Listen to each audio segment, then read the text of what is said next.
නොදනී කියලා. ඔයාගේ පියාගේ නම ඔයා දන්නේ නැහැ.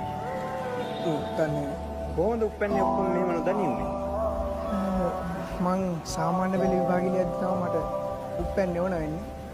කාලෙනුත් උප්පැන්නේ ඕන වුණා තරඟ වලට යද්දි. ඒවට මට යන්න ඒ ඉස්කෝලෙන් යන්න දෙන්නේ නැහැ. කලාප තරඟ වලට යන්න දෙන්නේ නැහැ උප්පැන්නේ නැති හින්දා. මං තරේ ගණන් ගත්තේ නැහැ ඒක.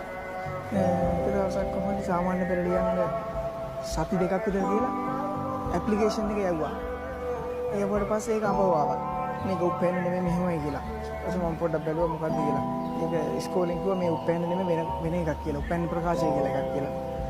ඊට පස්සේ මම ඉස්කෝලේ අහගත්තා කොහොමද මේක කරගන්නේ කියලා. කවුරුත් කිව්වේ නැහැ. අම්මයි තාත්තයිත් නෑ මේක කරගන්න. වෙන කට්ටිය නම් හදලා දෙනවා.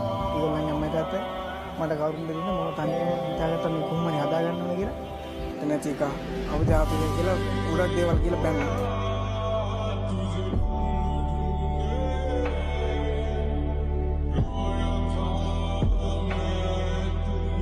සින්දුවක් තියෙනවනේ අහල් දෙනවනේ උප්පැන්නේ පියාගේ නම. මොකක්ද? ඉරක්කනේ කොහොමද ධම්මේ කියලා.